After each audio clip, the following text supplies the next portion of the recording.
Mr. President. Senator from Rhode Island. Mr. President, it is my habit to give my time to wake up speeches once a week when the Senate is in session. It is also a practice of mine to go to other states, particularly states that have Republican senators, to look at what's happening in the state and get a sense of where the local universities and the local experts are with respect to climate change. My last visit was to Ohio. I've been to also New Hampshire, North Carolina, South Carolina, Georgia, Florida, Tennessee, and Iowa. And the thing that is common across all of those trips is that there's no denying climate change in those states. That's a function of this building, and it's a function of the wall of money that the fossil fuel industry has erected around this building.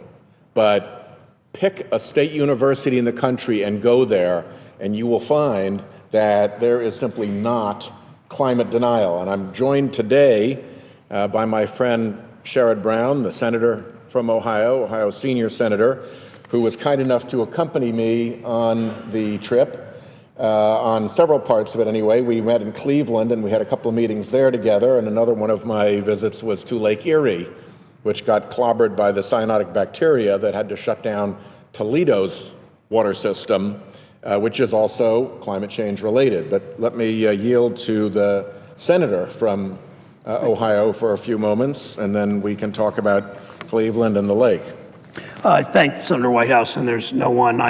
When I introduced Senator Whitehouse to the mayor of Cleveland and to a number of experts in Cleveland, from public health officials to wind energy entrepreneurs to community groups that where climate change matters so much to them, I introduced him as probably, not just probably, the person in the Senate that has done a better job of focusing public attention on the threats of climate change and what it means to our way of life, what it means to our country. And so I thank Senator Whitehouse for that. I want to point to what happened in Toledo, Ohio in 2011. This green is algae bloom. This is a small boat that's making its way through the algae bloom. Now, this wasn't even the year where Toledo residents lost their water supply. In 2014, last August, 15 months ago, algae blooms were so serious in Lake Erie in the western basin. Toledo's in the western basin of Lake Erie, Cleveland sort of central, and then Ashtabula, Erie, Pennsylvania, and sort of the eastern basin of Lake Erie. But they lost.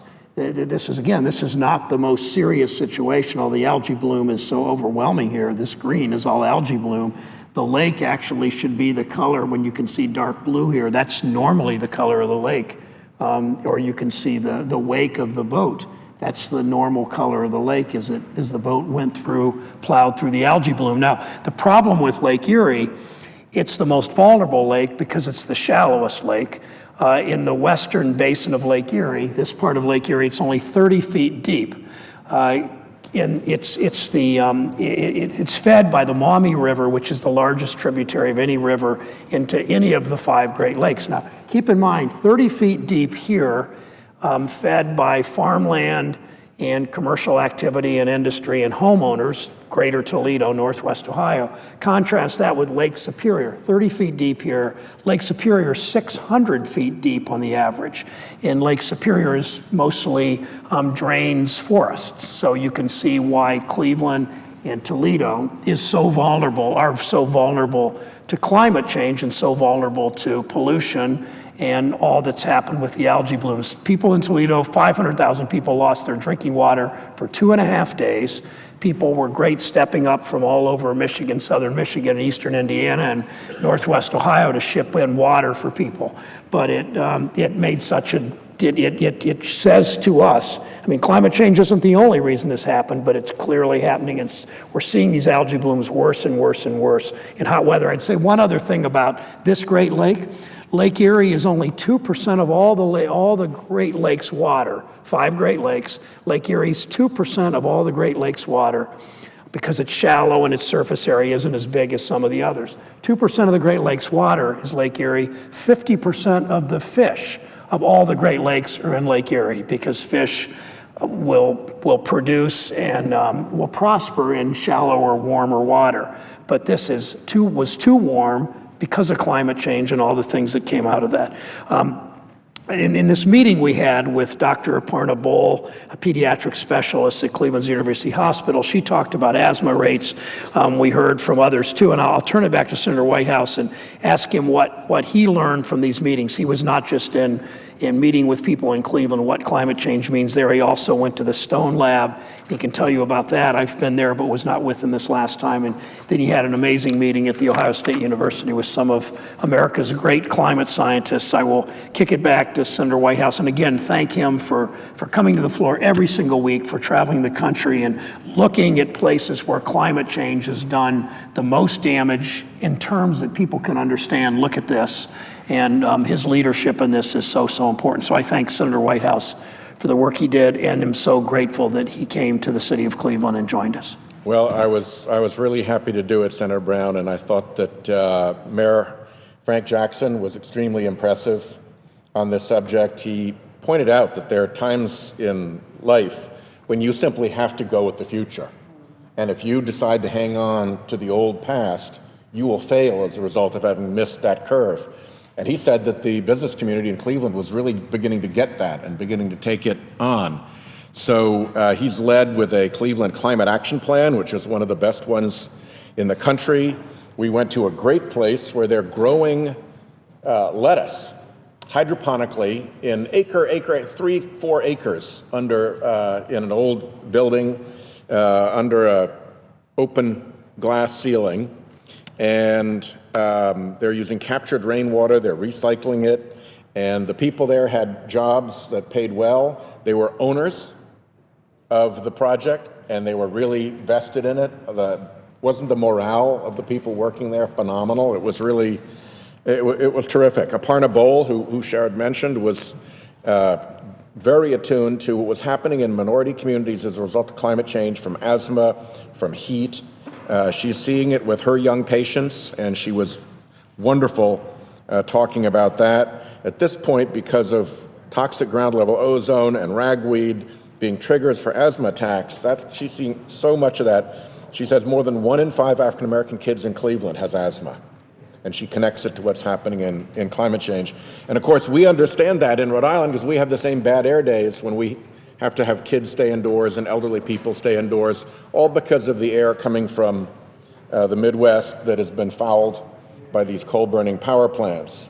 Out on Lake Erie, I met with some of the scientists from Stone Labs and a couple of the lifelong fishing captains who've been out there on the lake. Here we're looking at some of the water samples that we took while we were out. It's clean now. This is what the water should look like. But back before, when the climate change-driven rainbursts were flooding Lake Erie with phosphorus from the watershed, from the farms in the watershed, there was this explosion of cyanotic bacteria to the point where these guys said driving their boats wasn't like driving through water, it was like driving through pudding. And the wake would just kind of slurp over instead of turning the way a regular boat's wake would. And one of them had been doing this for 35 years, and he said, you know, I don't know this lake any longer. I don't know where the fish are going to be. 35 years I've known this lake. 35 years I've fished this lake. And now it's like a stranger to me because of all these changes that are happening. And that's exactly what my Rhode Island fishermen are telling me too about Narragansett Bay and Rhode Island Sound. We're here with the senator from Massachusetts also, and she's hearing the same thing from her fishermen. Sheldon, it's getting weird out there. Sheldon, this is not my grandfather's ocean. We have some responsibilities here to pay attention to these people and to listen to them. One of the most impressive parts of the trip was this, at Ohio State. Ohio State is host to the Byrd Polar Research Center, named after the famous polar explorer, I guess Admiral Byrd. Anyway, here, these two scientists, Ellen Mosley Thompson and Lonnie Thompson, have spent their lives traveling all over the planet, going to these incredible faraway places, going to the North Pole, going to the South Pole, going to the Greenland ice cap, going to glaciers high in Peru, going to great glaciers in the faraway mountains of China. And they drill down and they take a core sample out of the glacier, going down and getting hundreds and hundreds, thousands, hundreds of thousands of years of data in that core sample. And then there you are on the top of a glacier in Peru or China, and you got to figure out, how do you get this core sample back to Ohio? And it's got to stay frozen the whole time. So they have this huge logistical challenge. They've conquered all of that. They're two amazing people. These are all the core samples from glaciers all around the globe. Some of them, because of the way climate has dissipated, the glaciers, where they drilled the core sample, the glacier doesn't exist anymore. It's the last record of gone glaciers. Here's a picture that they had. This is from the same site. This, on this side, is the picture of the glacier. You can see these striations from the seasons and the years going by. And they took this picture from the same place. And you can see how the glacier that used to be right there in front of them, now it's rock, rock, rock way back here, and the glacier's off in the distance. It has moved back as the climate has warmed. They gave me this. This is a piece of plant matter. You can hardly see it.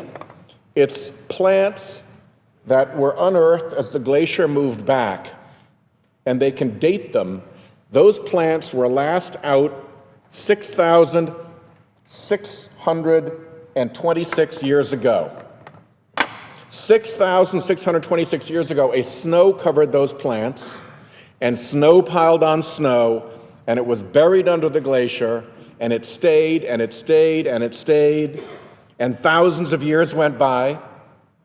And then, after thousands of years had gone by, Jesus came and walked the earth, and then thousands more years came by, and now the glaciers are melting so fast that here it is. And you can look, you can still see the leaves. It's squashed, and it's old, but it hasn't decomposed because of the way it's been preserved under the glaciers. But they're going now. But in this laboratory, they have this incredible treasure. You can go in and you can find air that was on this planet when Jesus walked the earth, and it's still preserved just the way it was in the ice. You can find dust from dust storms that were written about in Egyptian hieroglyphics, and there's the actual dust held in the ice. And this is the record that the climate science is based on, and it truly is a marvel.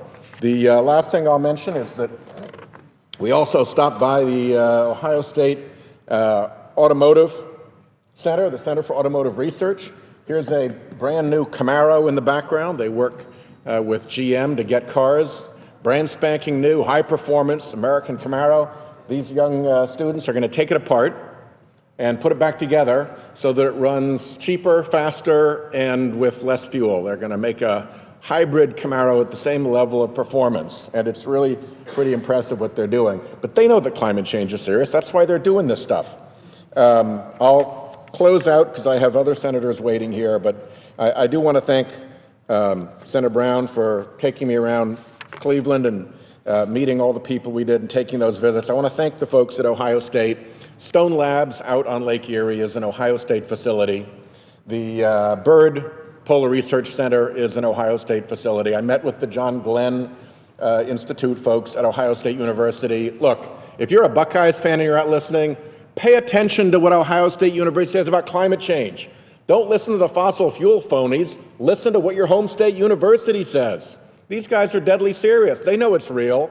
I don't think there's a home state university in this country that is denying climate change. And yet this body is stuck in denial. It has nothing to do with the facts. Otherwise, the home state universities would say something different. You can't go home and root for the Buckeyes on the weekend and then come here and deny climate change and pretend you're being true to your home state university. I don't care what your home state is. Iowa, Oklahoma, Florida, Georgia, you name it. You go to the big state universities, they understand that climate change is real. What prevents us from acting isn't information, it's the wall of special influence money that the fossil fuel industry has built around this place. And it's time we woke up and got on with our business. So I will close with that. But I'm really grateful to the people in Ohio who showed me around, and particularly to Dave Spangler. Let me get the names right. And Dave Spangler and Paul Pacholski. lifelong charter boat captains. They make their living out on Lake Erie. They know what it's like out there, and they know what climate change is doing to their beloved lake and their beloved way of life. I yield the floor. Senator from Iowa.